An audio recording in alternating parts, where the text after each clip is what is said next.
जोड़े कि कितना पैसा इसमें यूटिलाइज हो गया, लेकिन यूटिलाइजेशन का कोई सर्टिफिकेट नहीं है, यानी काम हुआ है या नहीं हुआ है, या पैसा ऐसे ही चला गया किसी की पॉकेट में, भाईपों के पॉकेट में चला गया, या टीएमसी के ममता बनर्जी के भाइयों के पॉकेट में चला गया, ये किसी तरीके इसका कोई जानकारी किसी के पास नहीं है। और ये टोटल अमाउंट है 1.95 लाख करोड़, यानी लगभग 2 करोड़ से भी ज्यादा इसका यूटिलाइजेशन सर्टिफिकेट, इतना पैसे का यूटिलाइजेशन सर्टिफिकेट ममता बनर्जी की सरकार ने नहीं दिया है। मतलब फिनेंस रूल के अनुसार ये पैसा कहां गया है, किसके पास गया है, इसका कोई अता पता किसी को नहीं है।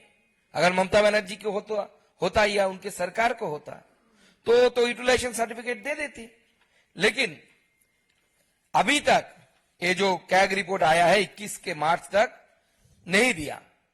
और देखा जाए तो 2018 से 2021 के मार्च तक ये जो 2.4 लाख करोड़ 2.4 लाख जो मिसिंग यूटिलाइजेशन सर्टिफिकेट है, इसमें 1.6 लाख सिर्फ इस पैन में 18 से 21 मार्च इस टाइम के अंदर इसका यूटिलाइजेशन सर्टिफिकेट दिया नहीं गया है।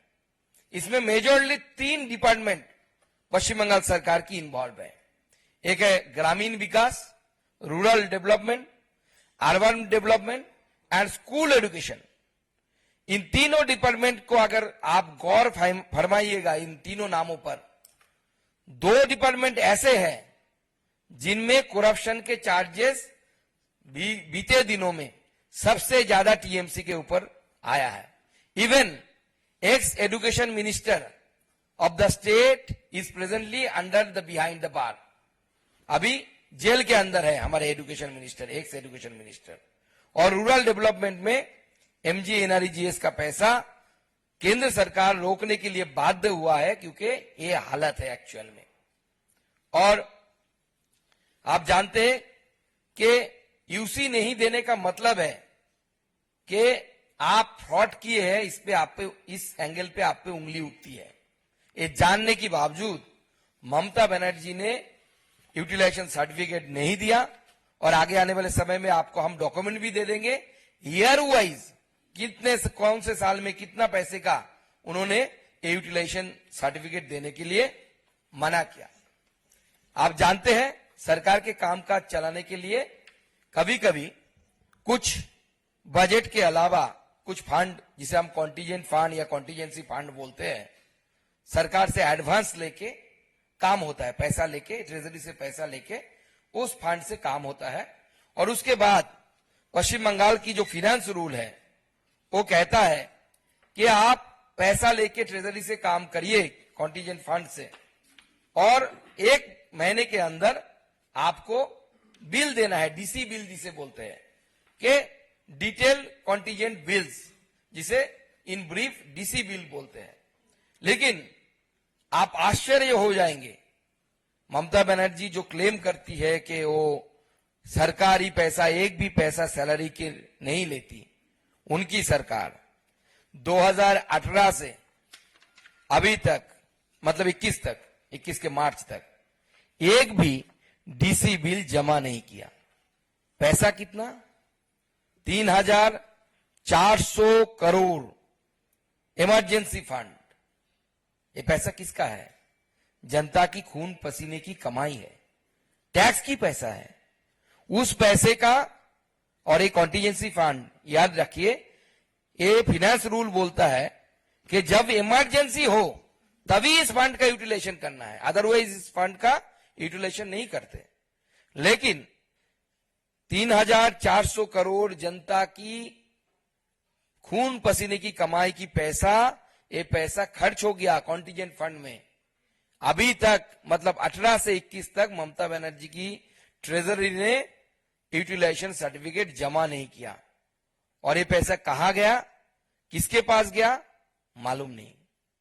और सबसे आश्चर्यजनक बात है, यानी सबसे गौर करने के वाली बात है कि ये फंड का, ये कॉन्टीजेंसी फंड का 1/3 3,400 करोड़ का लगभग 1/3 1,169 मतलब 1169 करोड़ रुपीस जो खर्च हुआ है कॉन्टिजेंट फंड में वो होम मिनिस्ट्री से हुआ है।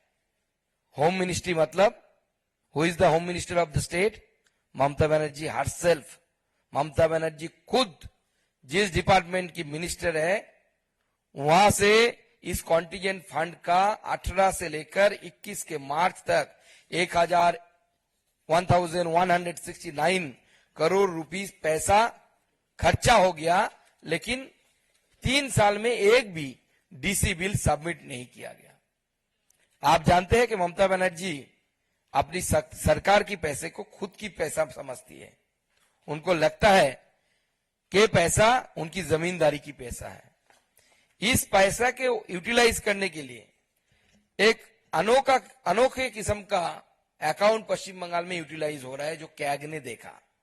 वो है बोलते उनको नाम दिया गया पर्सनल लेजर्स और पर्सनल अकाउंट्स, और ए पब्लिक मनी इस पर्सनल अकाउंट्स और पर्सनल लेजर इनके नाम से किस विषय में खर्चा किया गया, ए पीडी डिपॉजिट जीते बोलते हैं, ये किस विषय पे खर्चा किया गया किसी को पता नहीं। और जानते हैं कि पश्चिम बंगाल में आप सबको पता होगा, पश्चिम बंगाल की जो फाइनेंस रूल है वेस्ट बंगाल ट्रेजरी रूल जिसे बोलता जाता है, पीडी अकाउंट्स इसलिए खोला जाता है कि किसी प्रोजेक्ट का काम चल रहा है, उस प्रोजेक्ट का पैसा आप पीडी अकाउंट्स में काम के लिए ले जा सकते हैं, और काम खत्म होते होते फाइनेंशियल ईयर एंड तक वो फंड जो आप पीडी अकाउंट में कंसोलिडेटरी फंड से लेके गए हैं वो फिर से वापस उस कंसोलिडेटरी फंड में चले आना चाहिए।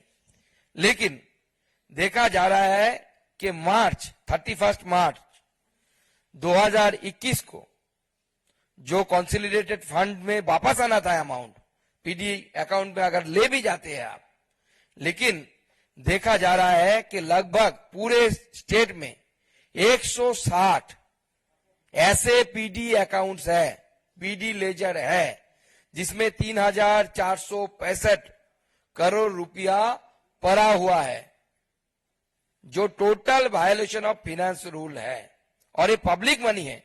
और पब्लिक मनी पड़े रहने का मतलब जनता की पैसा लूटे जाने की कोशिश है, लूटने की कोशिश है।